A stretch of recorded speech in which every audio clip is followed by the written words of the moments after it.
ഞങ്ങളുടെ സ്വർഗ്ഗസ്ഥപിതാവായ ദൈവമേ, തിരുസന്നിധിയിലേക്ക് അടുത്ത് വന്ന് ഞങ്ങൾ പ്രാർത്ഥിക്കുന്നു. ബൈബിൾ ആദിയോടന്തം പഠിക്കുവാൻ തക്കവണ്ണം ഞങ്ങൾക്ക് ലഭിച്ചിരിക്കുന്ന ഈ അവസരത്തിനായിട്ട് നന്ദിയോടെ സ്തോത്രം ചെയ്യുന്നു. കർത്താവേ, നിൻ്റെ എഴുതപ്പെട്ട വചനം പരിശുദ്ധാത്മാവിൻ്റെ സഹായത്തോടുകൂടി പഠിച്ച് നിശ്ചയമുള്ളവരായി കർത്താവിന് വേണ്ടി പ്രയോജനപ്പെടുവാൻ ഞങ്ങളെല്ലാവരെയും സഹായിക്കണമെന്ന് പ്രാർത്ഥിക്കുന്നു. തിരുവെഴുത്തുകളെയും ദൈവവചന ശക്തിയെയും അറിയായതുകൊണ്ട് തെറ്റിപ്പോകുന്നു എന്ന് തിരുവചനത്തിൽ പറഞ്ഞിരിക്കുന്നത് പോലെ കർത്താവ് നേരായ പാതയിൽ നടക്കുവാൻ തക്കവണ്ണം തിരുവെഴുത്തുകളെയും ദൈവശക്തിയെയും തിരിച്ചറിയുന്നവരായിരിക്കാനായിട്ട് ഞങ്ങളെ ഇന്ന് സഹായിക്കണമെന്ന് പ്രാർത്ഥിക്കുന്നു. നിൻ്റെ വചനത്തിലെ അത്ഭുതങ്ങളെ കാണുവാൻ ഞങ്ങളുടെ കണ്ണുകളെ തുറക്കണം. കർത്താവിൻ്റെ കൃപയാൽ പരിശുദ്ധാത്മാവ് ഞങ്ങളെ പ്രചോദിപ്പിക്കണമെന്ന് പ്രാർത്ഥിക്കുന്നു. മഹത്വം കർത്താവിന് കരയേറ്റുന്ന യേശുവിൻ്റെ നാമത്തിൽ തന്നെ, ആമേൻ. നമ്മളിന്നിവിടെ ഒരു പുതിയ ബൈബിൾ സർവേ ക്ലാസ് ആരംഭിക്കുകയാണ്. ബൈബിൾ സർവേ എന്നുള്ളതുകൊണ്ട് ഉദ്ദേശിക്കുന്നത് ബൈബിൾ ആദിയോടന്തം പഠിക്കുക എന്നുള്ളതാണ്. ബൈബിൾ ആദിയോടന്തം പഠിക്കുക എന്ന് പറയുമ്പോൾ അതൊരു വളരെ ദുഷ്കരമായിട്ടുള്ള ജോലിയാണെന്ന് ചിന്തിക്കുന്ന ഒരുപാട് ആളുകളുണ്ട്. എന്നാൽ ക്ഷമയോടെ നാം ചില പരിശുദ്ധാത്മാവിൻ്റെ നടത്തിപ്പുകൾ അനുസരിച്ച് ക്രമീകൃതമായിട്ട് പഠിക്കുകയാണെന്നുണ്ടെങ്കിൽ വളരെ വേഗം ബൈബിൾ പഠിക്കാനായിട്ട് സാധിക്കും. വാസ്തവത്തിൽ നമ്മളിപ്പോൾ ഡിസൈൻ ചെയ്തിരിക്കുന്ന ഈ കോഴ്സ് എന്ന് പറയുന്നത് 52 ആഴ്ച കൊണ്ട് 52 മണിക്കൂർ കൊണ്ട് ബൈബിൾ പഠിക്കുന്ന ഒരു സ്കീമാണ്. അതുകൊണ്ട് 52 മണിക്കൂർ എന്ന് പറഞ്ഞാൽ 52 ആഴ്ച എന്ന് പറഞ്ഞാൽ നിങ്ങൾക്ക് എന്ത് മനസ്സിലായി എന്ന് എനിക്കറിയാം. ഒരു വർഷം ആകെ നമുക്ക് 52 ആഴ്ചകളാണുള്ളത്. അതിൽ 1 മണിക്കൂർ ഒരാഴ്ചയിൽ സ്പെയർ ചെയ്യാൻ തയ്യാറാണെങ്കിൽ നമുക്ക് ബൈബിൾ ആദിയോടന്തം കവർ ചെയ്യാനായിട്ട് സാധിക്കും. വളരെ ഡീറ്റെയിൽഡ് ആയിട്ടല്ല. അതുകൊണ്ടാണ് ഈ കോഴ്സിന് എന്ത് വിളിക്കുന്നത്, ബൈബിൾ സർവേ. ബൈബിൾ ഒരു ബേർഡ്സ് ഐ വ്യൂ എന്ന് പറയുന്നത് പോലെ ആകമാനം ബൈബിൾ എന്താണ് പറയുന്നത് എന്നുള്ളത് മനസ്സിലാക്കുവാനായിട്ട് ഒരു പരിശ്രമമാണ് നമ്മൾ നടത്തുന്നത്. അപ്പം ബൈബിളിൻ്റെ ഒരു ടോട്ടൽ വ്യൂ ലഭിക്കുവാൻ തക്കവണ്ണം, ആകമാനമുള്ളൊരു ചിത്രം ലഭിക്കുവാൻ തക്കവണ്ണം ഇടയായിത്തീരും. പലരും ബൈബിള് വായിക്കുന്നില്ല ഈ കാലഘട്ടത്തിൽ എന്നതൊരു യാഥാർത്ഥ്യമാണ്. യേശു കർത്താവ് തന്നെ താൻ ജീവിച്ചിരുന്ന കാലഘട്ടത്തിൽ പറയുകയുണ്ടായി, നിങ്ങൾ തിരുവെഴുത്തുകളെയും ദൈവശക്തിയെയും അറിയായിക കൊണ്ട് തെറ്റിപ്പോകുന്നു. നിങ്ങൾ തിരുവെഴുത്തുകളെയും ദൈവശക്തിയെയും അറിയായിക കൊണ്ട് തെറ്റിപ്പോകുന്നു. മത്തായി സുവിശേഷം 22-ാം അധ്യായത്തിൻ്റെ 29-ാമത്തെ വാക്യമാണ്. അതുകൊണ്ട് നമ്മൾ തിരുവെഴുത്തുകളും ദൈവശക്തിയും ഒരുപോലെ മനസ്സിലാക്കേണ്ടത് ആവശ്യമാണ്. തിരുവെഴുത്തുകൾ തിരിച്ചറിയാൻ കർത്താവ് ശിഷ്യന്മാരുടെ ബുദ്ധിയെ തുറന്നതായിട്ട് നമ്മൾ വായിക്കുന്നുണ്ട്. അപ്പോൾ തിരുവെഴുത്തുകൾ തിരിച്ചറിയുക, അതിൽ പറഞ്ഞിരിക്കുന്ന കാര്യങ്ങളൊക്കെ ഗ്രഹിക്കുക എന്നുള്ളത് അത്യാവശ്യമാണ്. മത്തായി 22-ന്റെ 29 വായിക്കാം. യേശു ഉത്തരം പറഞ്ഞത്, നിങ്ങൾ തിരുവെഴുത്തുകളെയും ദൈവശക്തിയെയും അറിയായിക കൊണ്ട് തെറ്റിപ്പോകുന്നു. യേശുവിനോട് ചോദ്യം ചോദിച്ച ചില ആളുകളോടാണ് പറഞ്ഞത്, നിങ്ങൾ തിരുവെഴുത്തുകളെയും ദൈവശക്തിയെയും അറിയായിക കൊണ്ട് തെറ്റിപ്പോകുന്നു. അപ്പോൾ നമുക്ക് അങ്ങനെ ഒരു വീഴ്ച പറ്റാതിരിക്കുവാനായിട്ട് ബൈബിൾ തിരിച്ചറിഞ്ഞ്, പരിശുദ്ധാത്മാവിൻ്റെ ശക്തി തിരിച്ചറിഞ്ഞ്, പരിശുദ്ധാത്മാവിൻ്റെ സഹായത്തോടെ വചനം പഠിച്ച് മുന്നോട്ട് പോകുവാൻ ഈ കോഴ്സ് നിങ്ങളെ സഹായിക്കും എന്ന് ഞാൻ പ്രതീക്ഷിക്കുന്നു. നിങ്ങളതിനെ എൻ്റെ കൂടെ നിൽക്കണം. ആത്മാവ് നിങ്ങളെ ശക്തീകരിക്കുമെന്ന് ഞാൻ വിശ്വസിക്കുന്നു. 119-ാം സങ്കീർത്തനത്തിൻ്റെ 18-ാം വാക്യത്തിൽ നമ്മൾ വായിക്കുന്നത്, നിൻ്റെ വചനത്തിലെ അത്ഭുതങ്ങളെ കാണേണ്ടതിന് എൻ്റെ കണ്ണുകളെ തുറക്കണമേ. നിൻ്റെ വചനത്തിലെ അത്ഭുതങ്ങളെ കാണേണ്ടതിന് 119-18. നിന്റെ ന്യായപ്രമാണത്തിലെ അത്ഭുതങ്ങളെ കാണേണ്ടതിന് എൻ്റെ കണ്ണുകളെ തുറക്കണമേ. ന്യായപ്രമാണം വചനമാണല്ലോ, അതുകൊണ്ടാണ് നിൻ്റെ വചനം എന്ന് ഞാൻ പറഞ്ഞത്. നിൻ്റെ ന്യായപ്രമാണത്തിലെ അത്ഭുതങ്ങളെ കാണേണ്ടതിന് എൻ്റെ കണ്ണുകളെ തുറക്കണമേ. അപ്പോൾ നമ്മൾ വചനത്തോട് സമീപിക്കുമ്പോൾ ഈ പ്രാർത്ഥന നമ്മുടെ കൂടെ ഉണ്ടായിരിക്കുന്നത് നല്ലതാണ്. ദൈവവചനം ദൈവത്തിൻ്റെ പരിശുദ്ധാത്മാവിനാൽ വിരചിതമായതുകൊണ്ട് അതിലെ സത്യങ്ങൾ മനസ്സിലാകണമെന്നുണ്ടെങ്കിൽ പരിശുദ്ധാത്മാവ് തന്നെ നമ്മുടെ ഹൃദയദൃഷ്ടികളെ പ്രകാശിപ്പിക്കണം. നമുക്ക് യോഹന്നാൻ്റെ സുവിശേഷം 14-ാം അധ്യായത്തിൻ്റെ 26-ാം വാക്യം വായിച്ചാൽ, പരിശുദ്ധാത്മാവെന്ന കാര്യസ്ഥൻ നമുക്ക് സകലവും ഉപദേശിച്ചു തരുമെന്ന് കർത്താവ് പറഞ്ഞിട്ടുണ്ട്. എങ്കിലും പിതാവ് എൻ്റെ നാമത്തിൽ അയക്കുവാനുള്ള പരിശുദ്ധാത്മാവ് എന്ന കാര്യസ്ഥൻ നിങ്ങൾക്ക് സകലവും ഉപദേശിച്ചു തരും. ദൈവത്തിൻ്റെ പരിശുദ്ധാത്മാവാണ് ബൈബിൾ പഠിപ്പിക്കുവാൻ ഏറ്റവും നല്ല അധ്യാപകൻ. ഞാൻ ബൈബിൾ പഠിപ്പിക്കുന്ന ഒരു അധ്യാപകനാണ്. താങ്കൾ എന്ത് ചെയ്യുന്നു എന്ന് എന്നോട് ആരെങ്കിലും ചോദിച്ചാൽ ഞാൻ പറയാറുള്ളത്, I preach Christ and I teach the Bible എന്നാണ്. ഞാൻ ക്രിസ്തുവിനെ പ്രസംഗിക്കുന്നു, ബൈബിൾ പഠിപ്പിക്കുന്നു.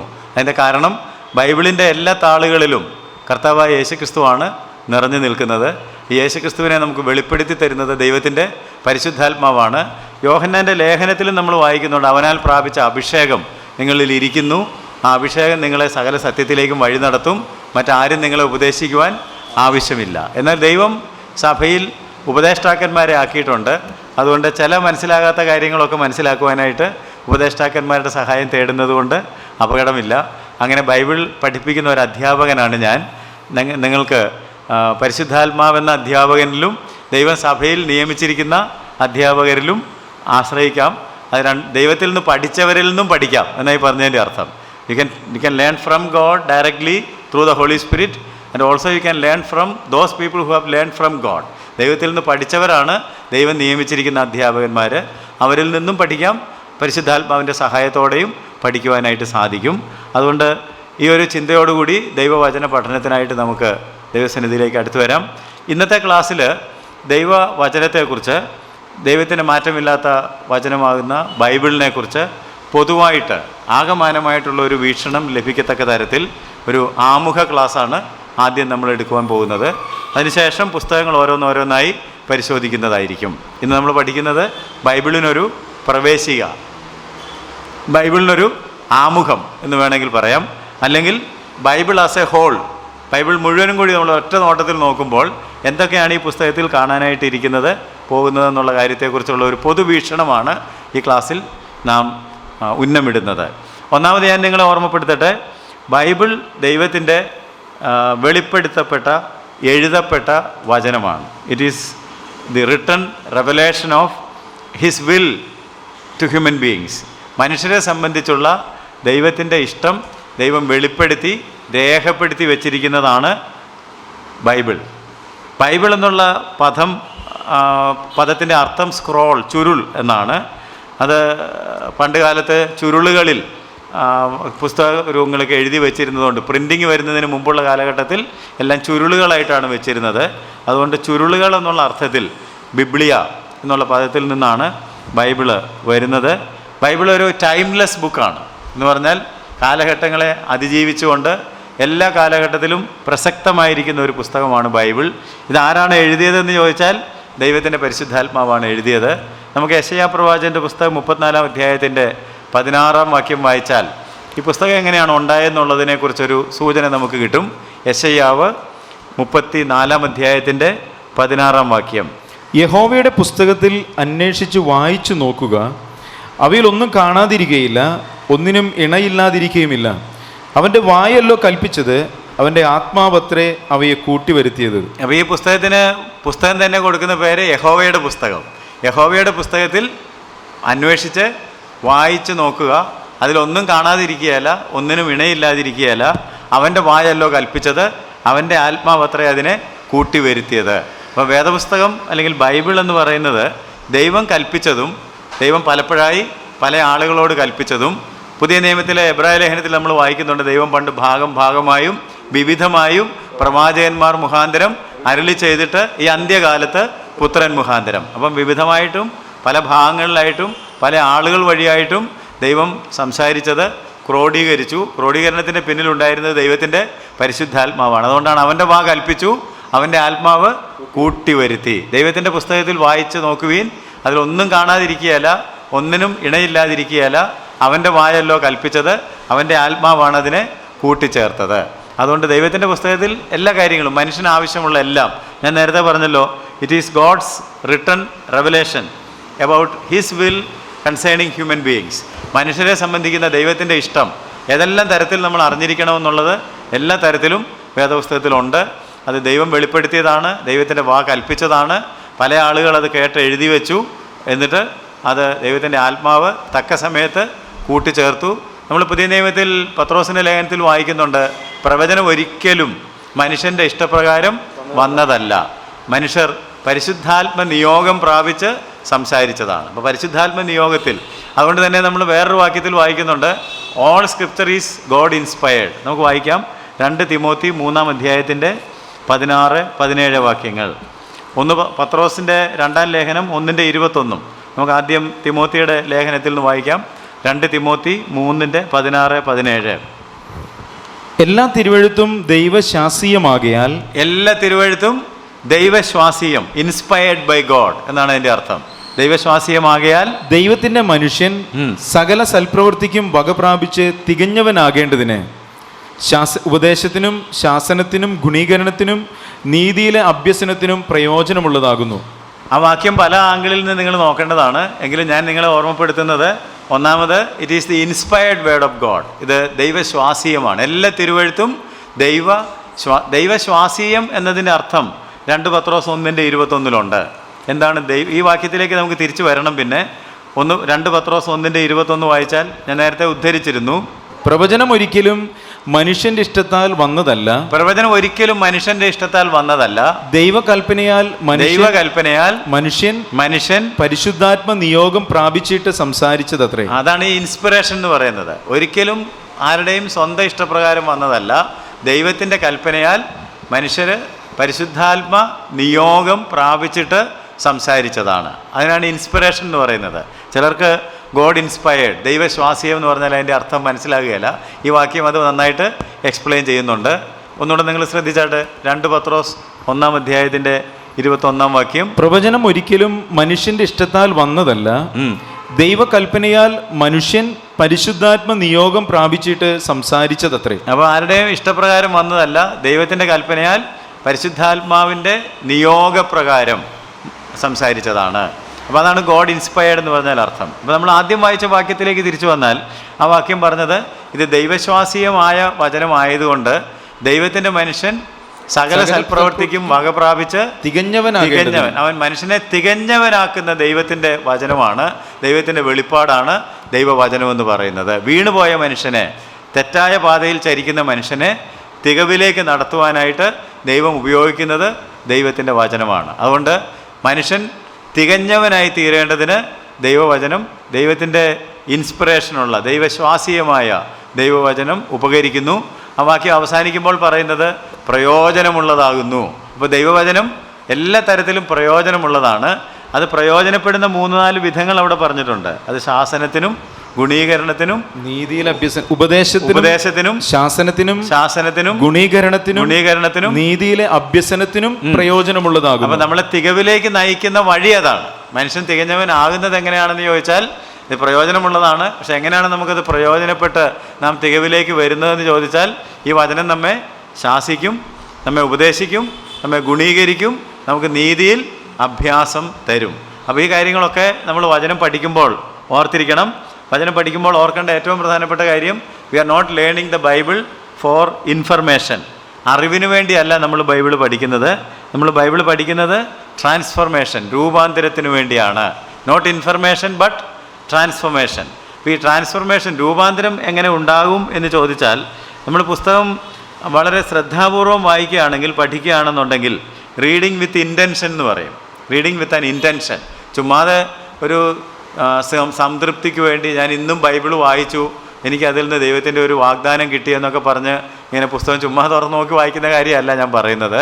ഇതൊരു ബൈബിൾ സർവേ കോഴ്സ് എന്ന് പറഞ്ഞതുകൊണ്ട് ഗൗരവപൂർവ്വം ബൈബിൾ വായിക്കുകയാണെന്നുണ്ടെങ്കിൽ ആ ഗൗരവപൂർവമായ വായനയാണ് reading the Bible with intention എന്ന് ഞാൻ പറഞ്ഞത്.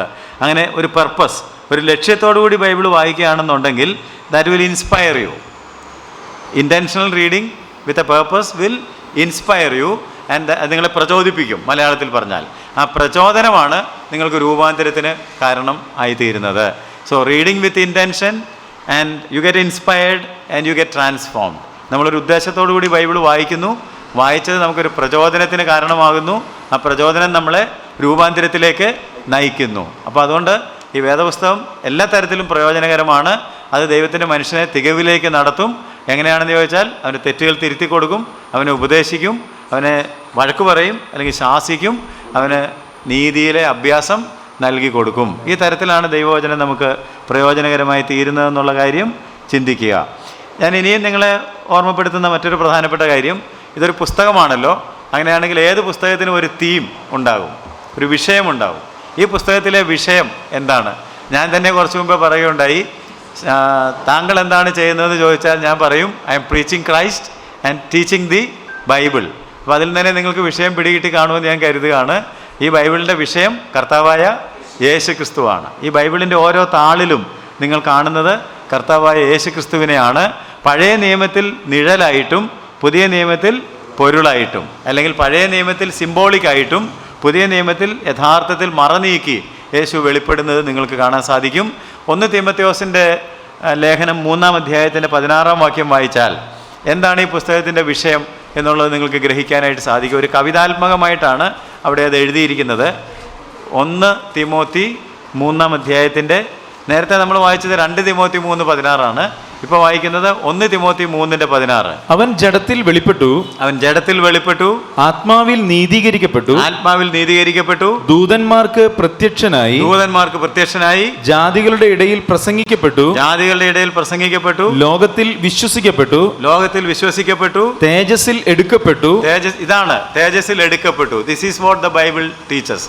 ഈ ബൈബിൾ നമ്മളോട് പറയുന്നത് ഈ പറഞ്ഞിരിക്കുന്ന കാര്യങ്ങളൊക്കെയാണ്. യേശു ജഡത്തിൽ വെളിപ്പെട്ടു, ആത്മാവിൽ നീതീകരിക്കപ്പെട്ടു, ദൂതന്മാർക്ക് പ്രത്യക്ഷനായി, ജാതികളുടെ ഇടയിൽ പ്രസംഗിക്കപ്പെട്ടു, ലോകത്തിൽ വിശ്വസിക്കപ്പെട്ടു, തേജസ്സിൽ എടുക്കപ്പെട്ടു. ഇതെല്ലാം ആരെക്കുറിച്ചാണ് പറഞ്ഞത്?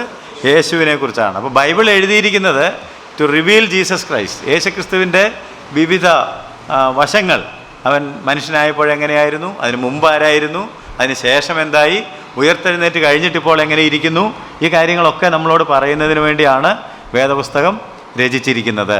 ദൈവത്തിൻ്റെ പരിശുദ്ധാത്മാവ് അതിൻ്റെ പിന്നിൽ പ്രവർത്തിക്കുന്നുണ്ട്. ഞാൻ നിങ്ങളോട് പറഞ്ഞല്ലോ, ഇത് ദൈവത്തിൻ്റെ വചനമാണ്, ദൈവം സംസാരിച്ചതാണ്. ഓർക്കുന്നുണ്ട്, അവൻ്റെ വായല്ലോ കൽപ്പിച്ചത്. ഈ പുസ്തകം നിങ്ങൾ വായിക്കുകയാണെങ്കിൽ തീർച്ചയായിട്ടും 2000-ത്തിലധികം പ്രാവശ്യം ദൈവം പറഞ്ഞു, ദൈവം അരുളി ചെയ്തു എന്ന പ്രയോഗം നിങ്ങൾക്ക് കാണാനായിട്ട് സാധിക്കും. ചുമ്മാ അതൊരു തോന്നലല്ല. പരിശുദ്ധാത്മ നിയോഗം പ്രാപിച്ച ആളുകൾ പറയുകയാണ്, യഹോവ അരുളി ചെയ്തു, അല്ലെങ്കിൽ ദൈവം സംസാരിച്ചു. അപ്പോൾ ദൈവം സംസാരിച്ചത് അവർ രേഖപ്പെടുത്തിയെന്ന് മാത്രമേ ഉള്ളൂ. And that makes it the word of God. ദൈവവചനമാകുന്നത് എങ്ങനെയാണെന്ന് ചോദിച്ചാൽ അവർക്ക് തോന്നിയ കാര്യങ്ങൾ എഴുതിയതല്ല, ദൈവം കൽപ്പിച്ച, ദൈവം അരുളി ചെയ്ത കാര്യങ്ങൾ അവർ കേട്ടെഴുതി എന്ന് മാത്രമേ ഉള്ളൂ. അപ്പോൾ അവർ കേട്ട കാര്യങ്ങളെല്ലാം പരിശോധിച്ചാൽ അവർ കേട്ടതെല്ലാം കർത്താവായ യേശുക്രിസ്തുവിനെ കുറിച്ചാണ്, നിഴലായും പൊരുളായും. അതുകൊണ്ട് ഈ പുസ്തകത്തിൻ്റെ വിഷയം മാറ്റമില്ലാത്തവനായ കർത്താവായ യേശുക്രിസ്തു. ഈ പുസ്തകം വാസ്തവത്തിൽ ഒരു ലൈബ്രറി ആണെന്ന് വേണമെങ്കിൽ പറയാം. This is not actually a book, but it is a collection of books. It's a library. ഈ പുസ്തകം ഒരു പുസ്തകമായിട്ട് ഇരിക്കുന്നെങ്കിലും ഈ പുസ്തകം നിങ്ങൾ തുറന്ന് പരിശോധിച്ചിട്ടില്ലെങ്കിൽ നിങ്ങളൊന്ന് പരിശോധിക്കണം. പരിശോധിക്കുമ്പോൾ നിങ്ങൾക്ക് കാണാൻ കഴിയുന്ന കാര്യം, ഇതിനകത്ത് 66 പുസ്തകങ്ങളുണ്ട്. ഒരു പുസ്തകത്തിൽ 66 പുസ്തകങ്ങൾ. 66 പുസ്തകങ്ങളുടെ ഒരു കളക്ഷൻ, ഒരു സമാഹാരമാണ് വേദപുസ്തകം അല്ലെങ്കിൽ ബൈബിൾ എന്ന് പറയുന്നത്. ഇതിൻ്റെ ഏറ്റവും വലിയ സവിശേഷത, ഈ പുസ്തകം എഴുതിയ ആളുകൾ പല കാലഘട്ടങ്ങളിൽ ജീവിച്ചിരുന്നവരാണ്.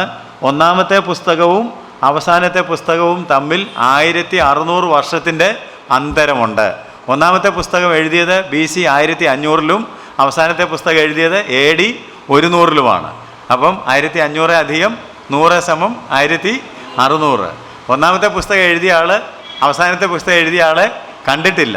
പക്ഷേ ഒന്നാമത്തെ പുസ്തകത്തിൽ തുടങ്ങിയ കാര്യങ്ങളെല്ലാം അവസാനത്തെ പുസ്തകത്തിൽ അവസാനിക്കുന്നതായിട്ട് ഞാൻ കുറച്ച് കഴിയുമ്പോൾ ഉൽപ്പത്തി പുസ്തകം പഠിക്കുമ്പോൾ നിങ്ങൾക്കത് കാണിച്ചു തരാം. അപ്പോൾ ഇവിടെ തുടങ്ങിയ കാര്യങ്ങളെല്ലാം അവിടെ അവസാനിക്കുന്നു. ഈ തുടങ്ങിയ കാര്യങ്ങൾക്കെല്ലാം ഒരു പ്രോഗ്രഷൻ നിങ്ങൾക്ക് കാണാനായിട്ട് സാധിക്കും. അങ്ങനെയാണെങ്കിൽ ഇത് എഴുതിയത്, അതിൻ്റെ പിന്നിൽ വ്യാപരിച്ചത് ഒരാത്മാവാണ്. ആത്മാവിൻ്റെ പേരാണ് ദൈവത്തിൻ്റെ പരിശുദ്ധാത്മാവ്. അവൻ്റെ വാ കൽപ്പിച്ചു, അവൻ്റെ ആത്മാവാണിതിനെ കൂട്ടിച്ചേർത്തത്. അതുകൊണ്ട് 1600 വർഷത്തിൻ്റെ അന്തരം, 40-ലധികം എഴുത്തുകാർ, 66 പുസ്തകങ്ങൾ. അങ്ങനെ ഒരു മിറക്കിൾ ബുക്കാണിത്. ഇതൊരു അത്ഭുത പുസ്തകമാണ്. ഈ പുസ്തകം, ഞാൻ പറഞ്ഞ കാര്യങ്ങളൊക്കെ നിങ്ങൾ ശ്രദ്ധിച്ച് കാണുമെന്ന് വിചാരിക്കുന്നു. ഒരു ലൈബ്രറി, 66 പുസ്തകങ്ങൾ. അത് ആരൊക്കെയാണ് എഴുതിയതെന്ന് ചോദിച്ചാൽ കൃത്യമായിട്ട് എല്ലാവരുടെയും പേര് നമുക്ക് അറിഞ്ഞുകൂടാ. എങ്കിലും 40ഓളം ആളുകളെ നമുക്ക് ലൊക്കേറ്റ് ചെയ്യാനായിട്ട് സാധിക്കും. അതിനകത്ത് ആട്ടിടയന്മാരുണ്ട്, രാജാക്കന്മാരുണ്ട്, ചിന്തകന്മാരുണ്ട്, പലതരത്തിലുള്ള പ്രവാചകന്മാരുണ്ട്, മീൻപിടുത്തക്കാരുണ്ട്, ഒരുപാട് ജീവിത തുറകളിൽ ജീവിച്ച ആളുകൾ ഉള്ളതുകൊണ്ട് ഏത് സാധാരണക്കാരനും മനസ്സിലാകുന്ന തരത്തിലാണ് ഈ പുസ്തകം വളരെ ലളിതമായിട്ട് അവതരിപ്പിച്ചിരിക്കുന്നത്. എന്നാൽ ഇതിനകത്ത് വളരെ ആഴമായിട്ടുള്ള ആത്മീയ സത്യങ്ങൾ ഒളിഞ്ഞു കിടപ്പുണ്ട്.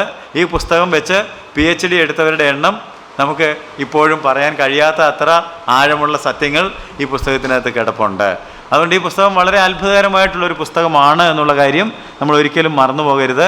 ഈ പുസ്തകം ആളുകളോട് സംസാരിച്ചു കൊണ്ടിരിക്കുന്നു.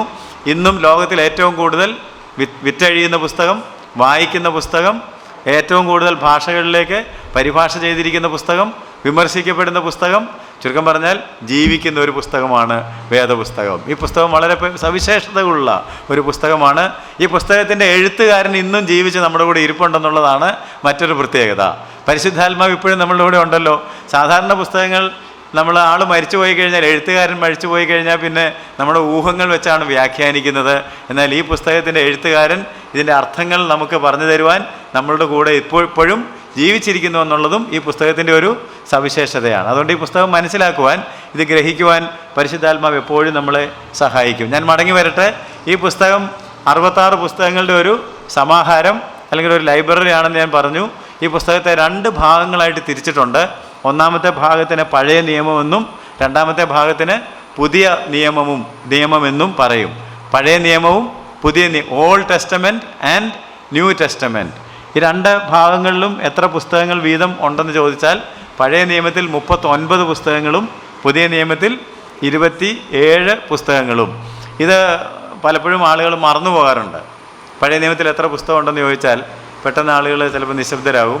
പുതിയ നിയമത്തിൽ എത്ര ഉണ്ടെന്ന് ചോദിച്ചാൽ അതിന് ഞാനൊരു ചെറിയ ജാലവിദ്യ പറഞ്ഞു കൊടുക്കാറുണ്ട്. നിങ്ങൾക്കും പറഞ്ഞു തരാം. തെറ്റിച്ചാൽ നിങ്ങൾ തന്നെ ഉത്തരവാദിയായിരിക്കും.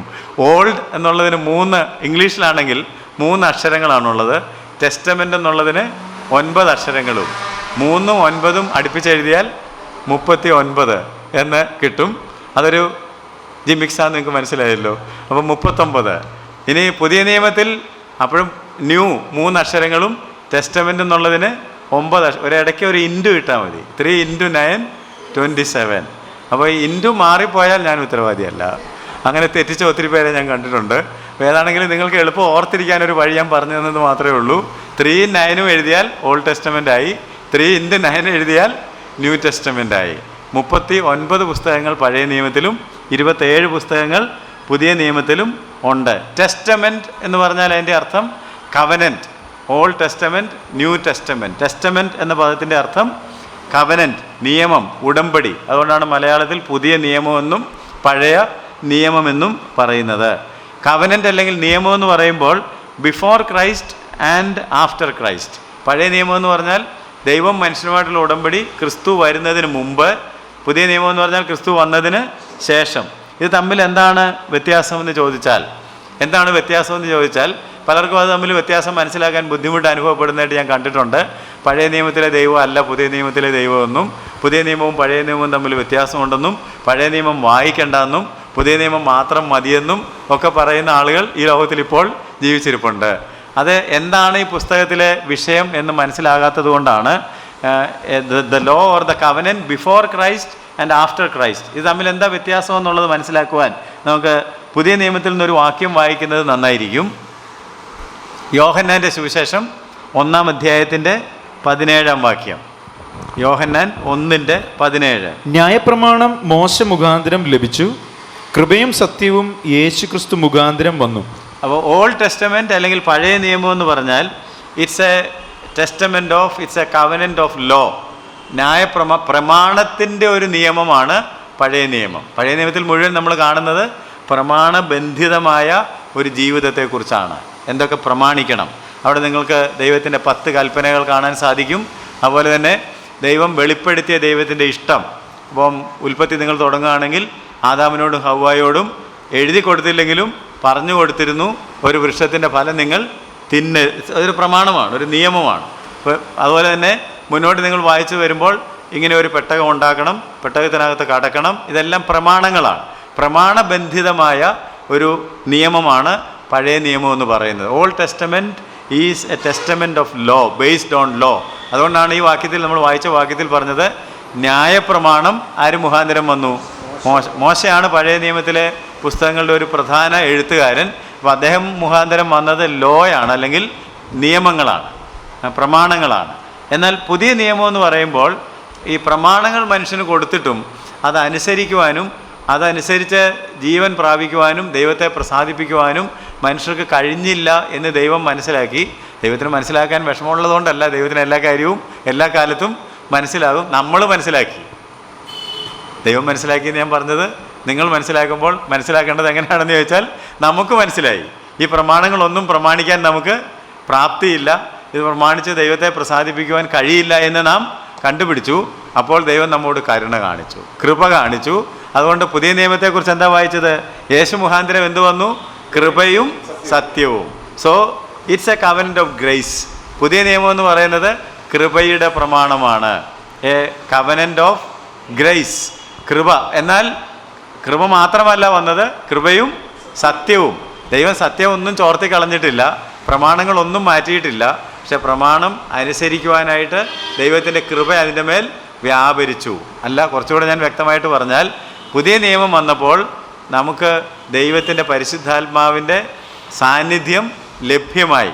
പരിശുദ്ധാത്മാവ് നമ്മളെ കൊണ്ട് ഈ കാര്യങ്ങളൊക്കെ ചെയ്യിപ്പിക്കുകയാണ്.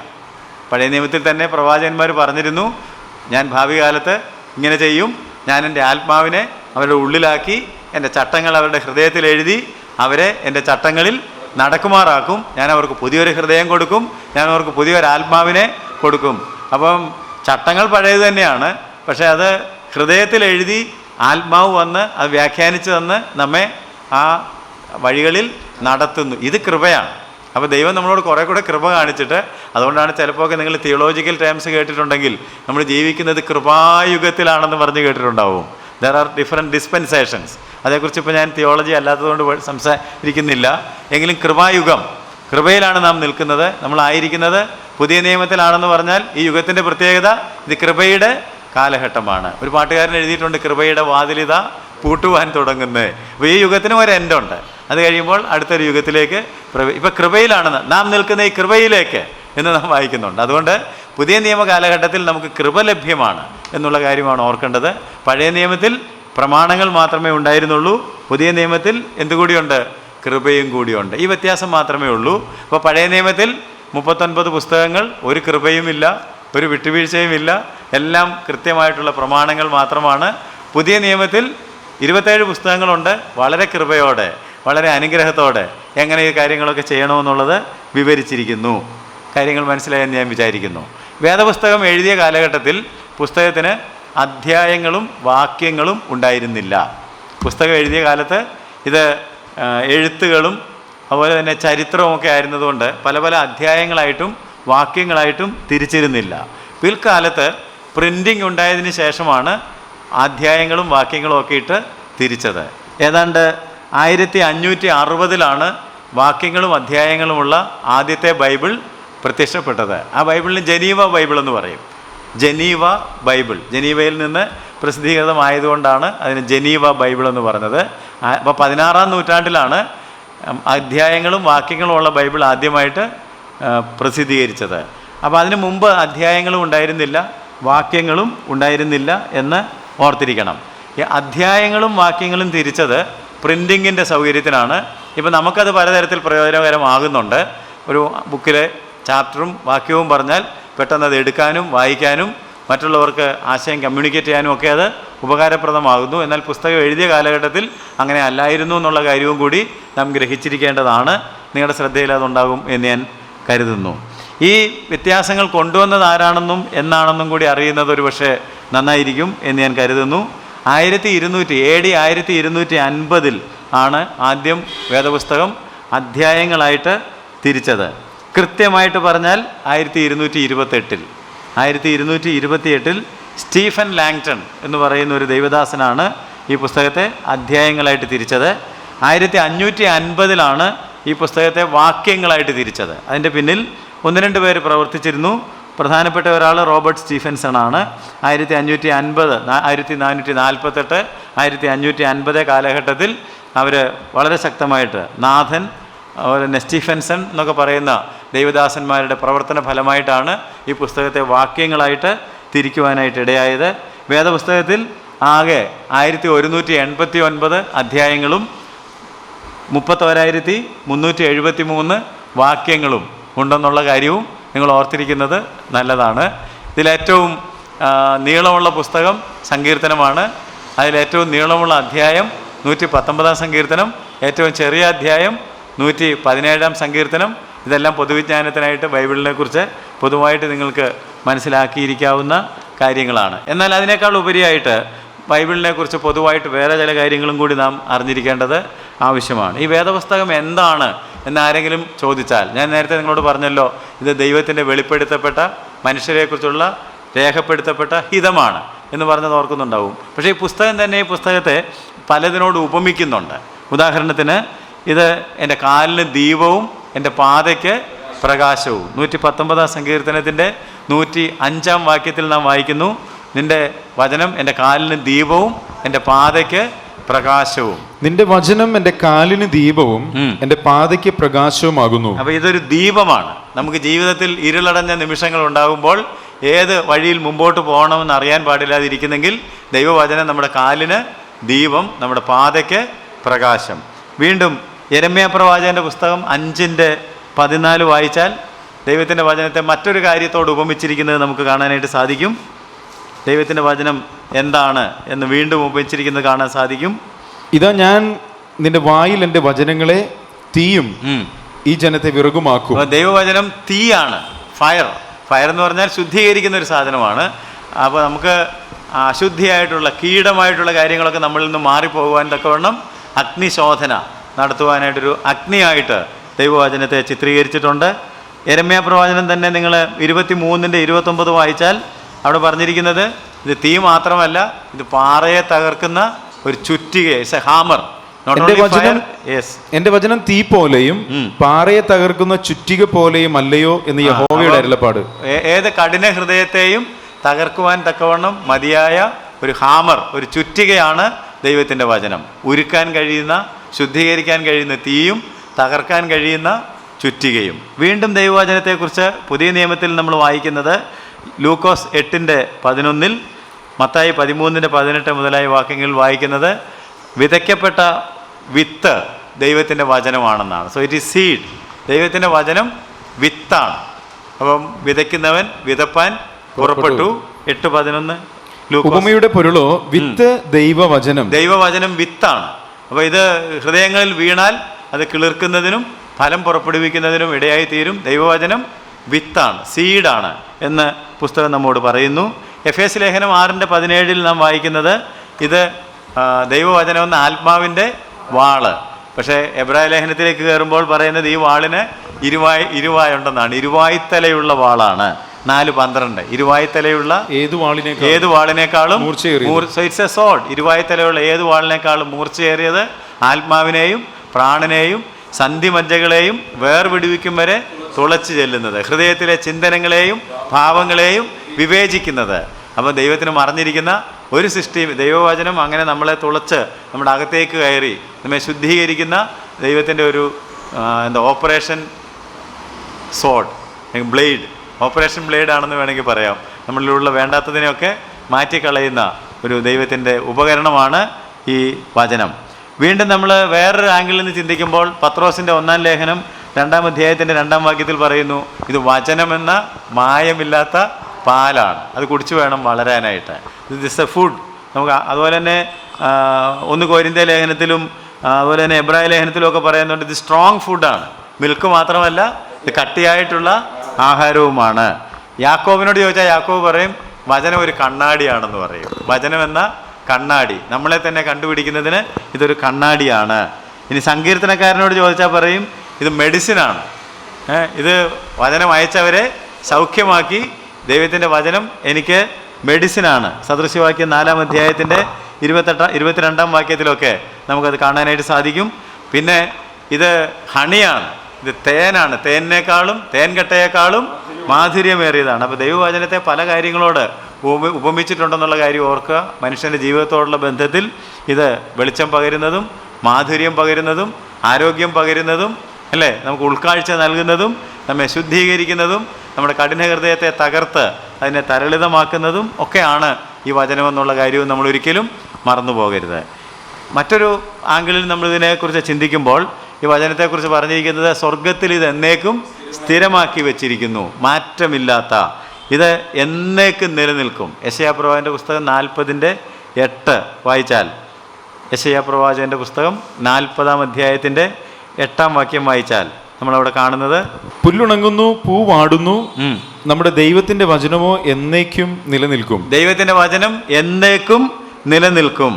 പുതിയ നിയമത്തിൽ മത്തായി 24:35 നാം വായിക്കുന്നത്, ആകാശവും ഭൂമിയും ഒഴിഞ്ഞു പോയാലും മാറിപ്പോയാലും ഈ വചനത്തിൽ നിന്നൊരു വള്ളിയെങ്കിലും ഒരു പുള്ളിയെങ്കിലും മാറിപ്പോവുകയില്ല. അപ്പോൾ ദൈവം ഇത് എന്നേക്കും സ്ഥിരപ്പെടുത്തി വെച്ചിരിക്കുന്ന, സ്വർഗത്തിൽ ഉറപ്പിച്ചു വെച്ചിരിക്കുന്ന, മാറ്റമില്ലാത്ത ദൈവത്തിൻ്റെ വചനമാണ് എന്നുള്ള കാര്യവും നമ്മൾ അറിഞ്ഞിരിക്കേണ്ടതാണ്.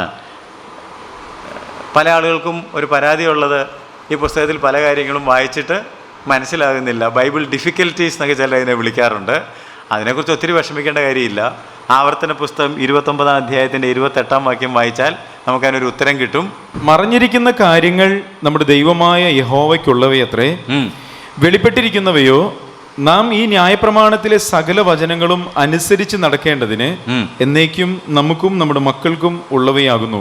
അപ്പം ചിലതൊക്കെ ദൈവം മറച്ചു വെച്ചേക്കുന്നതാണ്, നമ്മൾ മറഞ്ഞിരിക്കുന്നതാണ്. മറഞ്ഞിരിക്കുന്ന കാര്യങ്ങൾ ദൈവത്തിന് വിടുക, വെളിപ്പെട്ടിരിക്കുന്നത് നമുക്കും നമ്മുടെ മക്കൾക്കും അനുസരിച്ച് പ്രമാണിച്ച് നടക്കാനായിട്ട് ദൈവം നമുക്ക് വെളിപ്പെടുത്തി തന്നിരിക്കുന്നു. അപ്പോൾ മറഞ്ഞിരിക്കുന്നതിനേക്കാൾ കൂടുതൽ നമ്മൾ കൺസേൺഡ് ആകേണ്ടത് വെളിപ്പെടുത്തപ്പെട്ട കാര്യങ്ങളെക്കുറിച്ചാണ്.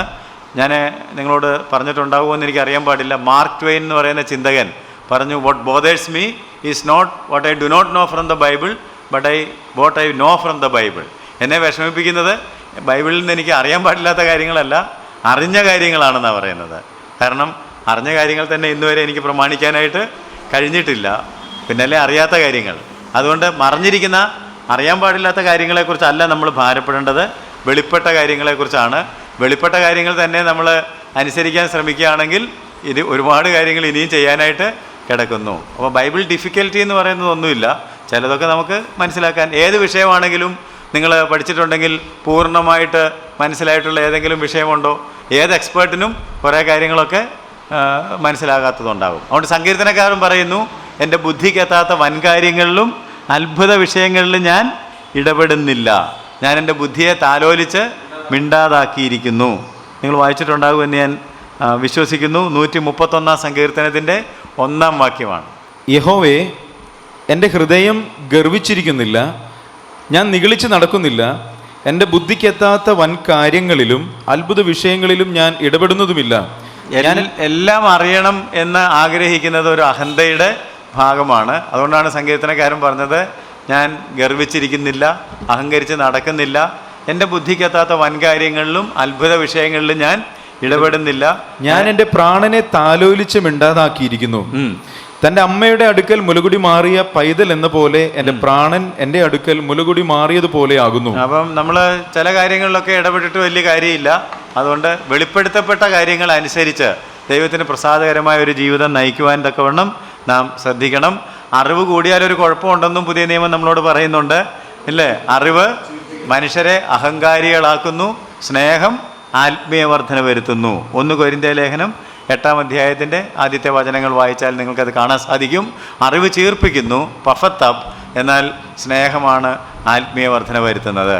അറിവ് ചീർപ്പിക്കുന്നു, സ്നേഹമോ ആത്മീക വർധന വരുത്തുന്നു. അതുകൊണ്ട് നമുക്ക് സ്നേഹത്തിൽ ദൈവത്തിൻ്റെ വചനത്താൽ ഇൻസ്പയർഡായിട്ട് ദൈവവചനം പ്രമാണിക്കുന്നവരായിട്ട് ഇരിക്കുവാൻ തക്കവണ്ണം നാം ശ്രദ്ധിക്കുന്നുവെങ്കിൽ അത് നമുക്ക് വളരെ പ്രയോജനകരമായി തീരും എന്ന് ഞാൻ നിങ്ങളെ ഓർമ്മപ്പെടുത്തുന്നു. ഈ വചനം അനുസരിക്കാതിരിക്കുവാൻ തക്കവണ്ണം ഈ ലോകത്തിൻ്റെ ദൈവം അനേകരുടെ ഹൃദയത്തെ കുരുടാക്കിക്കൊണ്ടിരിക്കുന്നുവെന്നും കൊരിന്ത്യർ ലേഖനത്തിൽ നമ്മൾ വായിക്കുന്നുണ്ട്. നമ്മുടെ മുഖത്ത്, ഹൃദയത്തിൻ്റെ മുഖത്തൊരു മൂടുപടം ഇട്ടിരിക്കുന്നത് പോലെയാണ് ചില ആളുകൾക്ക്. എത്ര വായിച്ചാലും ഇതങ്ങോട്ട് അംഗീകരിക്കാനും ഉൾക്കൊള്ളുവാനും ഒക്കെ സാധിക്കത്തില്ല. അതുകൊണ്ട് നമ്മൾ ആദ്യം വായിച്ചൊരു വാക്യം ഓർക്കുന്നത് നല്ലതാണ്, നിൻ്റെ ന്യായപ്രമാണത്തിലെ അത്ഭുതങ്ങളെ കാണേണ്ടതിന് എൻ്റെ കണ്ണുകളെ തുറക്കണമേ. ദൈവം നമ്മുടെ ഹൃദയദൃഷ്ടികളെ പ്രകാശിപ്പിക്കുമ്പോഴാണ് നമുക്ക് ഈ വചനത്തിലെ അത്ഭുതങ്ങൾ കാണുവാൻ തക്കവണ്ണം കഴിയുന്നത് എന്ന് ഞാൻ നിങ്ങളെ പിന്നെയും ഓർമ്മപ്പെടും. അതുകൊണ്ട് എന്ത് ചെയ്യണമെന്ന് ചോദിച്ചാൽ, ഈ പുസ്തകം വായിക്കാനായിട്ട് തുടങ്ങുമ്പോൾ 5 കാര്യങ്ങൾ ഓർത്തിരിക്കുന്നത് നല്ലതാണ്. 5 വിരലുകൾ നിങ്ങളിങ്ങനെ പിടിച്ചിട്ട് 5 കാര്യങ്ങൾ ഓർത്താൽ നന്നായിരിക്കും. 1, റീഡ് ഇറ്റ് ത്രൂ, ആദ്യോടന്തം വായിക്കുക, പല ആവർത്തി വായിക്കുക. റീഡ് ഇറ്റ് ത്രൂ എന്ന് പറഞ്ഞാൽ ഇങ്ങനെ എവിടെയെങ്കിലും എടുത്തൊന്ന് വായിച്ചാൽ കാര്യമില്ല. ചിലപ്പം ഇടയ്ക്ക് നമ്മൾ പറഞ്ഞിട്ടുള്ളതുപോലെ ഇങ്ങനെ നോക്കിയപ്പോൾ യൂദാ കെട്ടി ഞാൻ ചത്തെന്ന് കണ്ടു, മടക്കി വേണ്ടാന്ന് വെച്ച് അടുത്ത പ്രാവശ്യം എടുത്തപ്പോൾ കണ്ടു നീയും പോയി അങ്ങനെ തന്നെ ചെയ്യുക. ഇങ്ങനെയുള്ള അബദ്ധങ്ങളൊക്കെ ചെയ്യാനായിട്ടുള്ള പ്രേരണ ഉണ്ടാകും. അങ്ങനെയല്ല വായിക്കേണ്ടത്, വായിക്കുന്നത് ആദ്യോടന്തം. അതുകൊണ്ടാണ് നമ്മൾ ഈ കോഴ്സിലും എങ്ങനെ പഠിക്കുന്നത്, ഉൽപ്പത്തി മുതൽ വെളിപ്പാട് വരെ. അവിടെ ഇവിടെ ഇങ്ങനെ എടുത്ത് ഒരു അനുഗ്രഹ വായനയല്ല നടത്തേണ്ടത്, ആദിയോടന്തം റീഡ് ഇറ്റ് ത്രൂ. രണ്ടാമത് ഞാൻ നിങ്ങളോട് പറഞ്ഞു, ഈ പുസ്തകത്തിൻ്റെ എഴുത്തുകാരൻ നമ്മളുടെ കൂടെ തന്നെ ഇരിപ്പുണ്ട്, പരിശുദ്ധാത്മാവ്. പരിശുദ്ധാത്മാവ് നമുക്ക് കാര്യങ്ങൾ വെളിപ്പെടുത്തി തരാൻ രണ്ടാമത്തെ വിരൽ പ്രേ ഇറ്റ് ഇൻ, പ്രാർത്ഥിക്കുക, ആത്മാവിനോട് പ്രാർത്ഥിക്കുക. അപ്പോൾ ആത്മാവ് ഇതിൻ്റെ മർമ്മങ്ങളൊക്കെ നമുക്ക് മനസ്സിലാക്കി തരും. 3, mark it down, write it down. മനസ്സിലായ കാര്യങ്ങൾ എഴുതി വെക്കണം.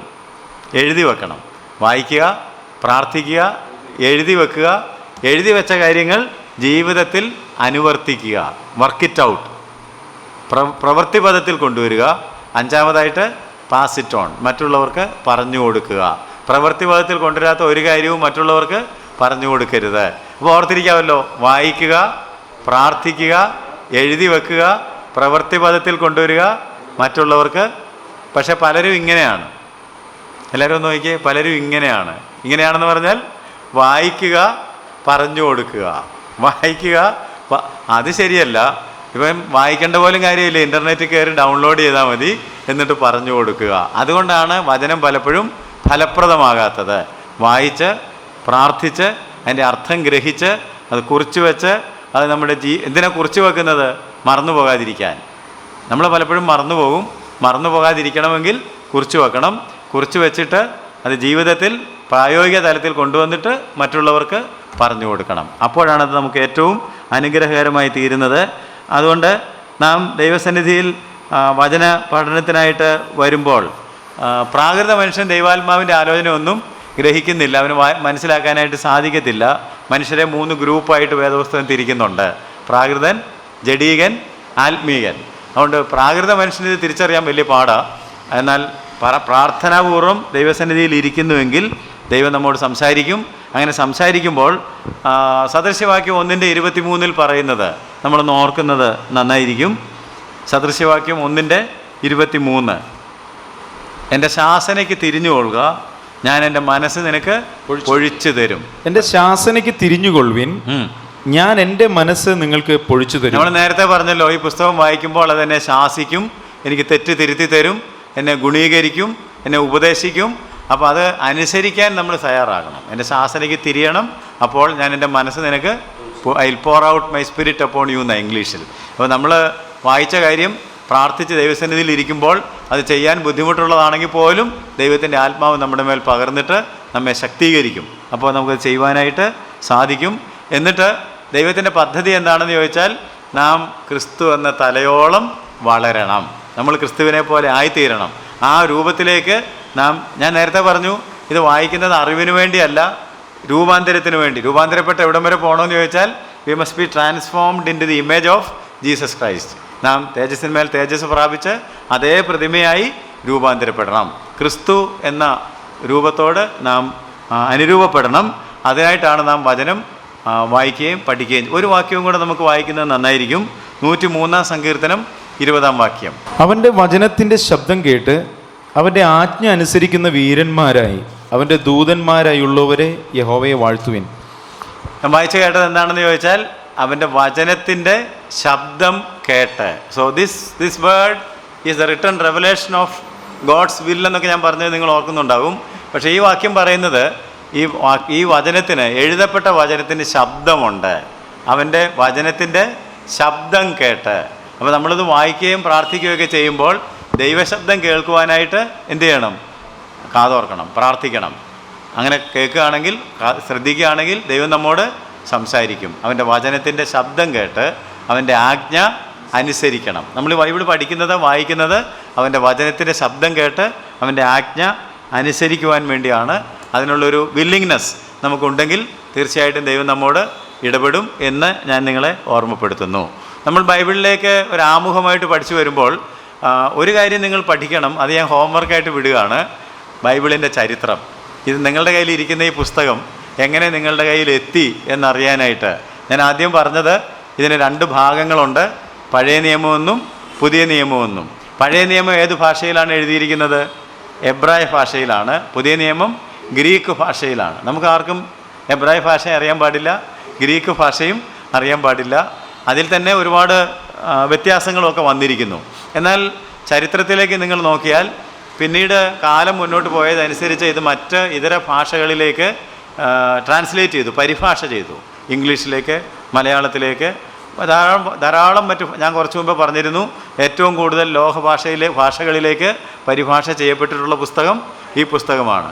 അപ്പോൾ ഇത് ഒറിജിനൽ ടെക്സ്റ്റിൽ നിന്ന് പരിഭാഷ ചെയ്ത് ഇംഗ്ലീഷിലും മലയാളത്തിലും ഒക്കെ എത്തിയത് എങ്ങനെയാണെന്നുള്ളത് സ്വയമായിട്ട് പഠിക്കാൻ ഞാൻ വിടുകയാണ്. അതിപ്പോൾ പഠിപ്പിക്കാൻ തുടങ്ങിയാൽ നമ്മുടെ ക്ലാസ് വളരെ നീണ്ടുപോകുമെന്നുള്ളത് കൊണ്ട് ഞാനത് ചുരുക്കുന്നു. ഏതാണെങ്കിലും നിങ്ങളത് പഠിക്കണം. അങ്ങനെ ആദ്യം ഇംഗ്ലീഷിൽ ഒക്കെ ഉണ്ടായ ബൈബിള് കിങ് ജെയിംസ് വേർഷൻ എന്ന് പറയും. അതിനു മുമ്പ് സെപ്റ്റുജിൻറ്റ് ബൈബിൾ എന്ന് പറഞ്ഞൊരു ബൈബിളുണ്ട്.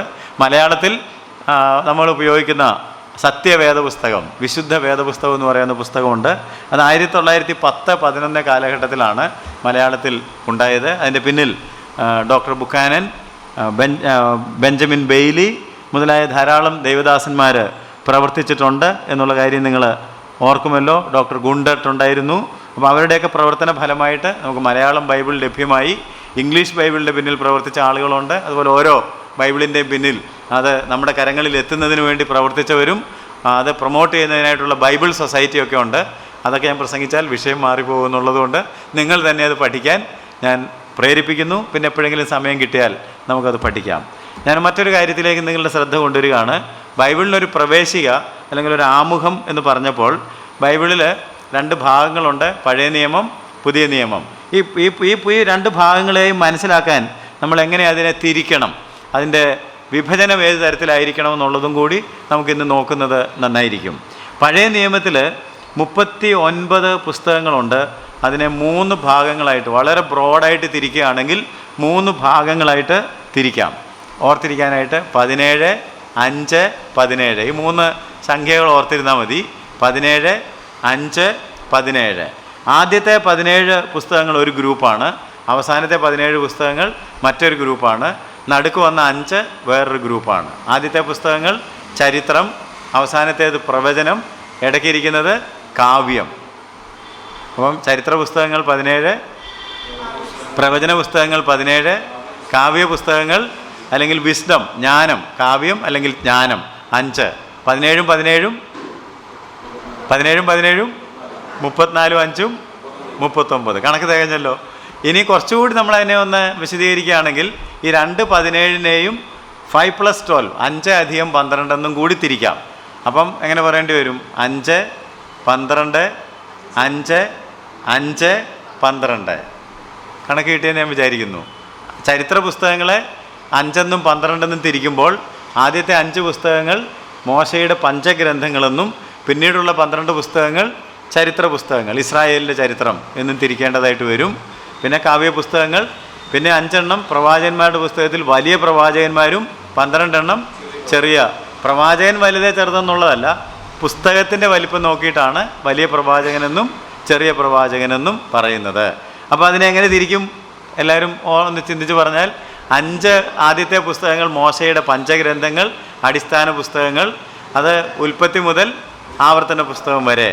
ആവർത്തന പുസ്തകം കഴിഞ്ഞാൽ പിന്നീട് നമ്മൾ കാണുന്നത് യോശുവ മുതൽ എസ്തേർ വരെയുള്ള 12 പുസ്തകങ്ങൾ ചരിത്രം, ഇസ്രായേലിൻ്റെ ചരിത്രമാണ് ആ പുസ്തകത്തിൽ. അല്ല, ലോകത്തിൻ്റെ ചരിത്രം മുഴുവനല്ല, ദൈവത്തിൻ്റെ തിരഞ്ഞെടുക്കപ്പെട്ട ജനമായ ഇസ്രായേലിൻ്റെ ചരിത്രമാണ് ആ പുസ്തകങ്ങളിൽ രേഖപ്പെടുത്തിയിരിക്കുന്നത്. പിന്നെയുള്ള 5 പുസ്തകങ്ങൾ ചരിത്ര കാലഘട്ടത്തിൽ രചിക്കപ്പെട്ട കാവ്യങ്ങൾ അല്ലെങ്കിൽ വിജ്ഞാനമാണ്. ഇയ്യോബ്, സങ്കീർത്തനം, സദൃശവാക്യം, സഭാപ്രസംഗി, ഉത്തമഗീതം 5 എണ്ണം. അത് കഴിഞ്ഞിട്ടുള്ള 17 പുസ്തകങ്ങൾ 5 12 നമ്മൾ തിരിച്ചു. അതും ചരിത്രകാലത്തിൽ രചിക്കപ്പെട്ടതാണ്. 5 വലിയ പ്രവാചകന്മാർ, യെശയ്യാ പ്രവാചകൻ മുതൽ യെഹെസ്കേൽ വരെ. അത് കഴിഞ്ഞിട്ട് ഡാനിയേൽ മുതൽ മലാഖി വരെയുള്ള 12 പുസ്തകങ്ങൾ ചെറിയ പ്രവാചകന്മാർ. ഇങ്ങനെ പുസ്തകത്തെ, പഴയ നിയമത്തെ തിരിച്ചിരിക്കുന്നു. ഇത് ഏതാണ്ട് 32 എഴുത്തുകാർ ചേർന്ന് എഴുതിയിട്ടുള്ളതാണ്. എല്ലാവരുടെയും പേര് പറയാൻ ഞാനിപ്പോൾ സമയം എടുക്കുന്നില്ല. നിങ്ങൾക്കത് കണ്ടുപിടിക്കാനായിട്ടൊരു ശ്രമം നടത്താം. പഴയ നിയമം മനസ്സിലായെന്ന് വിചാരിക്കുന്നു. പുതിയ നിയമത്തിലേക്ക് വരുമ്പോൾ പുതിയ നിയമത്തെ നമുക്ക് 3 ഭാഗങ്ങളായിട്ട് തിരിക്കാം. ഒന്നാമത് 5, പിന്നെ 21, പിന്നെ 1. 27-നെ നമ്മൾ 3ആയിട്ട് തിരിക്കുന്നു. 5 + 21 + 1. 21 5 26 1 27 കണക്ക് കിട്ടിയല്ലോ. ആദ്യത്തെ 5 എണ്ണം ചരിത്രം, ജീവചരിത്രമാണ്. യേശുക്രിസ്തുവിൻ്റെ ചരിത്രം 4 എണ്ണം, 4 സുവിശേഷങ്ങൾ, സഭയുടെ ചരിത്രം, അപ്പോസ്തല പ്രവൃത്തി. അപ്പോൾ 5 എണ്ണം ചരിത്രമാണ്. 21 ലേഖനങ്ങളാണ്, വിവിധ സഭകൾക്കും വ്യക്തികൾക്കും എഴുതിയിട്ടുള്ള ലേഖനങ്ങളാണ്. അവസാനത്തെ ഒരെണ്ണം പ്രവചനമാണ്, വെളിപ്പാട്. അങ്ങനെയാണ് ഇതിനെ തിരിക്കുന്നത്. അതിൽ 21 ലേഖനങ്ങളാണെന്ന് പറഞ്ഞപ്പോൾ അതിൽ 14 എഴുതിയത് അപ്പോസ്തലനായ പൗലോസും ബാക്കി 7 എഴുതിയത് മറ്റ് അപ്പോസ്തലന്മാരുമാണ്. പൗലോസ് എഴുതിയ 14 ലേഖനങ്ങളെ തന്നെ നമുക്ക് സഭകൾക്ക് എഴുതിയ ലേഖനങ്ങളെന്നും വ്യക്തികൾക്ക് മൂപ്പന്മാർക്ക് എഴുതിയ ലേഖനങ്ങളെന്നും തിരിക്കുവാനായിട്ട് സാധിക്കും. അത് 9+5 9 ലേഖനങ്ങൾ 7 സഭകൾക്ക് എഴുതി, 5 ലേഖനങ്ങൾ അല്ലെങ്കിൽ 4 ലേഖനങ്ങൾ മൂപ്പന്മാർക്ക് എഴുതി, 1 ലേഖനം പൊതുവായിട്ട് എഴുതി. അതിനെക്കുറിച്ചൊരല്പം വിവാദവും നിലനിൽക്കുന്നുണ്ട്. അപ്പോൾ ഏതാണെങ്കിലും ഈ തരത്തിലാണ് പുതിയ നിയമത്തെ തിരിക്കേണ്ടതെന്നുള്ള കാര്യവും കൂടി നിങ്ങളുടെ ശ്രദ്ധയിൽ ഇരിക്കട്ടെ. പുതിയ നിയമം എഴുതിയ ആളുകളെക്കുറിച്ച് ഈ പുതിയ നിയമത്തിൻ്റെ വിഭജനം പിടികിട്ടി കാണുമെന്ന് ഞാൻ കരുതുന്നു. 5, 21, 1. 21 ഏറ്റവും വലിയ എമൗണ്ട് എന്നുള്ളത് കൊണ്ട് നമ്മൾ അതിനെ വീണ്ടും കുറച്ചുകൂടെ ഒന്ന് ചുരുക്കി അതിനെ ആദ്യം 14:7 തിരിക്കണം. 14 പൗലോസിൻ്റേത്, 7 മറ്റുള്ള ആളുകളുടേത്. ഈ 14 വീണ്ടും നമ്മൾ 2 ഗ്രൂപ്പാക്കി. 9+5 9 സഭകൾക്ക് എഴുതിയത്, 5 അല്ലെങ്കിൽ 4 മൂപ്പന്മാർക്ക് എഴുതിയതും 1 പൊതുവായിട്ട് എഴുതിയതും. അങ്ങനെയാണ് 14 എന്നുള്ള നമ്പറിൽ നമ്മൾ എത്തുന്നത്. പിടികിട്ടിയല്ലോ. കൂടുതൽ ഡീറ്റെയിൽസ് പുസ്തകങ്ങൾ പഠിക്കുമ്പോൾ നമുക്ക് ലഭിക്കുന്നതായിരിക്കും. ഈ പുതിയ നിയമത്തിൻ്റെ എഴുത്തുകാർ കൃത്യമായിട്ട് നമുക്കറിയാം. 8 പേരാണ് പുതിയ നിയമം. 27 പുസ്തകം എഴുതിയത് 8 പേരാണ്. എത്ര പേരാണ് പുതിയ നിയമം എഴുതിയത്? 8 പേര്. അവരെ 2 ഗ്രൂപ്പായിട്ട് തിരിക്കാൻ സാധിക്കും. 4 അപ്പോസ്തലന്മാരും 4 അനപ്പോസ്തലന്മാരും. 4 അപ്പോസ്തലന്മാരും അപ്പോസ്തലന്മാരല്ലാത്ത 4 പേരും. അപ്പോസ്തലന്മാരായിട്ടുള്ളവർ ആരൊക്കെയാണ്? മത്തായി,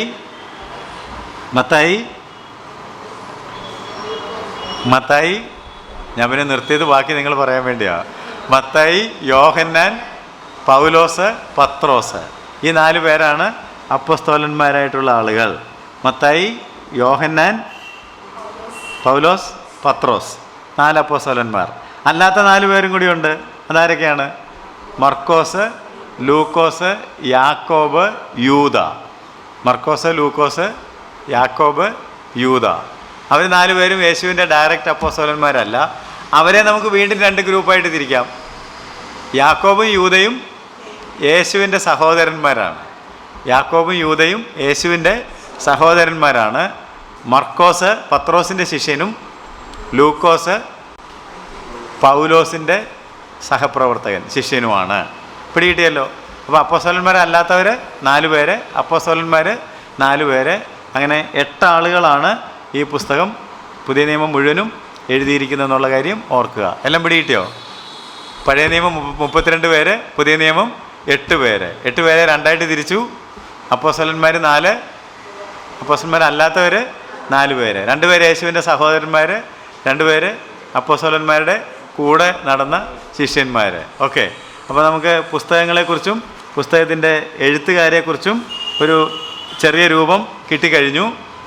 1-2 കാര്യങ്ങളും കൂടി ഓർത്തിരിക്കുന്നത് നന്നായിരിക്കും. വേദപുസ്തകത്തിൽ 66 പുസ്തകങ്ങളാണ് ഉള്ളതെന്ന് പറഞ്ഞപ്പോൾ ചില കേൾവിക്കാർ, ക്ലാസ്സിലിരിക്കുന്ന ചില സഹോദരന്മാർ, ഞങ്ങളുടെ ഇരിക്കുന്ന പുസ്തകത്തിൽ 66-ൽ കൂടുതൽ പുസ്തകങ്ങളുണ്ട്, അതെന്തുകൊണ്ടാണ് സാർ 66 എന്ന് പറഞ്ഞത് എന്നൊരു ചോദ്യം ഉന്നയിക്കാൻ സാധ്യതയുണ്ട്. ഞാൻ പറഞ്ഞ അർത്ഥം നിങ്ങൾക്ക് മനസ്സിലായെന്ന് ഞാൻ കരുതുന്നു. 66 പുസ്തകങ്ങൾ കൂടാതെ ചേർത്തിരിക്കുന്ന പുസ്തകങ്ങൾക്ക് പൊതുവെ അപ്പോക്രിഫ എന്നാണ് വിളിക്കുന്നത്. അതിനെ പേരിട്ട് വിളിക്കുന്നത് അപ്പോക്രിഫ. അത് 11 മുതൽ 15 വരെയുള്ള പുസ്തകങ്ങളുണ്ട്. എന്നാൽ പൊതുവായിട്ട് കത്തോലിക്ക സഭ പോലെയുള്ള സഭകളിൽ ഉപയോഗിക്കുന്ന പുസ്തകങ്ങളിൽ എല്ലാ അപ്പോക്രിഫ പുസ്തകങ്ങളും ചേർത്തിട്ടില്ല. ചേർത്തിട്ടുള്ള പുസ്തകങ്ങൾ തോബിത്ത്, ജൂദിത്ത്, 1 മക്ബായർ, 2 മക്ബായർ, ജ്ഞാനം, പ്രഭാഷകൻ, ബാരൂക്ക് മുതലായ പുസ്തകങ്ങളാണ്. ഈ പുസ്തകങ്ങൾ എന്തുകൊണ്ട് 66 പുസ്തകങ്ങളുടെ കൂട്ടത്തിൽ എണ്ണുന്നില്ല, ചേർക്കുന്നില്ല എന്നുള്ളതിന് നമുക്കൊരു വിശദീകരണം ചുരുക്കത്തിലാണെങ്കിലും ആവശ്യമുണ്ടല്ലോ. കാരണം ചിലർക്കത് എന്തുകൊണ്ടില്ല എന്നുള്ളൊരു സംശയം ഉണ്ടാകാം. ഞാനതിന് ചില കാരണങ്ങൾ നിങ്ങളുടെ ശ്രദ്ധയിൽ കൊണ്ടുവരുവാനായിട്ട് ആഗ്രഹിക്കുന്നു. പഴയ നിയമം എന്ന് പറയുന്നത്, ഈ ക്രിസ്തീയ വിശ്വാസം എന്ന് പറയുന്നത് തന്നെ യഹൂദ വിശ്വാസത്തിൽ നിന്ന് വന്നതാണ്. പഴയ നിയമം യഹൂദന്മാരുടെ മതഗ്രന്ഥമാണ് ഇപ്പോഴും. അപ്പോൾ യഹൂദ മതഗ്രന്ഥമാകുന്ന പഴയ നിയമത്തിൽ നമ്മൾ ഈ പേര് പറഞ്ഞ അപ്പോക്രിഫ പുസ്തകങ്ങളൊന്നും ഉൾപ്പെട്ടിട്ടില്ല. അതുകൊണ്ട് അത് പിൽക്കാലത്ത് ചേർത്തതാണെന്നുള്ളത് സുവ്യക്തമാണ്. ഇപ്പോഴും യഹൂദന്മാരുണ്ട്, അവരുടെ പുസ്തകമുണ്ട്. ആ പുസ്തകങ്ങൾ പരിശോധിച്ചാൽ അതിനകത്ത് എന്തില്ല? അപ്പോക്രിഫ പുസ്തകങ്ങൾ ഇല്ല. അപ്പോൾ അത് പിൽക്കാലത്ത് ചേർക്കപ്പെട്ടതാണ്, അല്ലെങ്കിൽ അത് ശരിക്കും കാനോനിക്കലല്ല, പിന്നീട് എന്തോ കാരണത്തിനാൽ ചേർത്തതാണ് എന്ന ചുരുക്കം. അല്ല, വീണ്ടും നമ്മൾ പരിശോധിച്ചാൽ കർത്താവായ യേശു ക്രിസ്തു ജീവിച്ചിരുന്ന കാലഘട്ടത്തിൽ ഈ പുസ്തകങ്ങളിൽ നിന്ന് ഒരു കാര്യവും പരാമർശിക്കുകയോ ഉദ്ധരിക്കുകയോ ചെയ്തിട്ടില്ല. എന്നാൽ ബാക്കിയുള്ള പഴയ നിയമ പുസ്തകങ്ങളിൽ നിന്നെല്ലാം പരാമർശങ്ങളും ഉദ്ധരണികളും പുതിയ നിയമത്തിൽ ഉണ്ട്. പുതിയ നിയമത്തിൻ്റെ എഴുത്തുകാരും ആരും ഈ പുസ്തകങ്ങളിൽ നിന്ന് യാതൊന്നും ഉദ്ധരിക്കുകയോ പരാമർശിക്കുകയോ ചെയ്തിട്ടില്ല. അങ്ങനെയാണെങ്കിൽ നമുക്ക് പെട്ടെന്നൊരു നിഗമനത്തിലെത്തണം, എൻ്റെ കർത്താവിനും അപ്പോസ്തലന്മാർക്കും അറിയാൻ പാടില്ലാതിരുന്ന കാര്യങ്ങൾ, അവരുപയോഗിക്കാത്ത കാര്യങ്ങൾ നമ്മളും ഉപയോഗിച്ചിട്ട് വലിയ കാര്യമില്ല. അതുകൊണ്ടാണ് ആ പുസ്തകങ്ങൾ നാം ഈ പുസ്തകത്തിൽ ചേർക്കാത്തതും അംഗീകരിക്കാത്തതും എന്ന് പൊതുവായിട്ട് മനസ്സിലാക്കുക. ഞാൻ പറഞ്ഞത് നിങ്ങൾ ഗ്രഹിച്ചു എന്ന് ഞാൻ കരുതുന്നു. എന്നാൽ കുറച്ചുകൂടി കൃത്യമായിട്ട് അത് എങ്ങനെയാണ് ഈ ബൈബിളിനോട് ചേർന്നതെന്ന് ചോദിച്ചാൽ, AD 1546 മതനവീകരണം ഉണ്ടായപ്പോൾ, ചരിത്രം അറിയാവുന്നവർക്ക് കാര്യം മനസ്സിലാവും, കൗൺസിൽ ഓഫ് ട്രെൻറ്റ് എന്ന് പറയുന്ന ഒരു നവീകരണ പ്രക്രിയയുടെ ഭാഗമായിട്ട് കാതോലിക്ക സഭ വിളിച്ചുകൂട്ടിയ ഒരു കൗൺസിലിൽ വെച്ചാണ് ഈ പുസ്തകങ്ങൾ വേദപുസ്തകത്തിൻ്റെ ഭാഗമാക്കുന്നതിന് തീരുമാനം ആയത്. ആ തീരുമാനം എടുത്തത് എന്തിനാണെന്ന് ചോദിച്ചാൽ, സഭ അന്ന് ചെയ്തിരുന്ന ചില കാര്യങ്ങളൊക്കെ സാധൂകരിക്കാൻ കഴിയുന്ന ആശയങ്ങൾ ഈ പുസ്തകത്തിനകത്ത് ഉണ്ട് എന്നുള്ളത് കൊണ്ടാണ്. ആ പുസ്തകങ്ങളിൽ തന്നെ നിങ്ങൾ വായിച്ചാൽ ധാരാളം കോൺട്രഡിക്ഷൻസ്, വൈരുദ്ധ്യങ്ങൾ കാണാനായിട്ട് സാധിക്കും. അത് ദൈവശ്വാസ്യമാണെന്ന് സഭയോ ആ പുസ്തകങ്ങളുടെ രചയിതാക്കളോ അവകാശപ്പെടുന്നുമില്ല. നമ്മൾ നേരത്തെ പറഞ്ഞത് എല്ലാ തിരുവഴുത്തും. അപ്പോൾ ദൈവശ്വാസ്യമല്ലാത്ത പുസ്തകങ്ങൾ ദൈവശ്വാസീയ പുസ്തകങ്ങളുടെ കൂടെ ചേർക്കുന്നത് ശരിയല്ലാത്തത് കൊണ്ടാണ് ആ പുസ്തകങ്ങൾ ഇതിനകത്ത് ചേർക്കാതിരിക്കുന്നത്. ഈ പുസ്തകങ്ങളൊന്നും കർത്താവായ യേശു ക്രിസ്തുവിനെക്കുറിച്ചോ യേശുവിൻ്റെ വരവിനെക്കുറിച്ചോ പരാമർശിക്കുന്നുമില്ല. സഭയിൽ നടന്നു വരുന്ന ചില ആചാരങ്ങളെക്കുറിച്ച് മാത്രമേ പരാമർശിക്കുന്നുള്ളൂ. നമ്മുടെ പഠന വിഷയം അപ്പോക്രിഫ എന്നുള്ളതല്ലാത്തത് കൊണ്ട്, നമ്മൾ വേദപുസ്തകത്തിനൊരു പ്രവേശിക ആയതുകൊണ്ട് ഇതിൽ കൂടുതൽ ഇതിവിടെ വിവരിക്കേണ്ടതായിട്ട് ഇല്ല. കൂടുതൽ എന്തെങ്കിലും ആഗ്രഹമുള്ളവർക്ക് അതേക്കുറിച്ചും പഠിക്കാവുന്നതാണ് എന്ന് മാത്രം ഞാൻ നിങ്ങളുടെ ശ്രദ്ധയിലേക്ക് കൊണ്ടുവരുന്നു. വേദപുസ്തകം പൊതുവായിട്ട് നമ്മൾ മനസ്സിലാക്കാനായിട്ട് ശ്രമിക്കുമ്പോൾ ഇങ്ങനെയുള്ള ഒരുപാട് കാര്യങ്ങൾ നമ്മൾ അറിഞ്ഞിരിക്കേണ്ടതാണ്.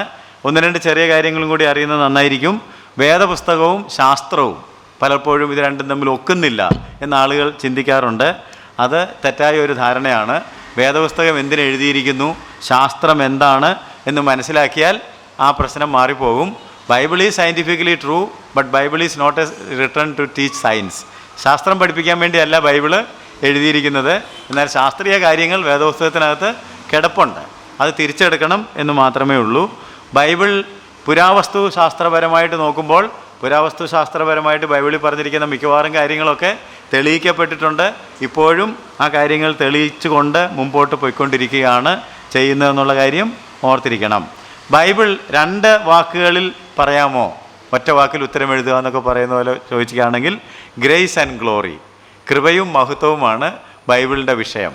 നമുക്ക് ദൈവകൃപയാൽ നഷ്ടപ്പെട്ട മഹത്വം ദൈവം തിരിച്ച് നൽകുന്നു.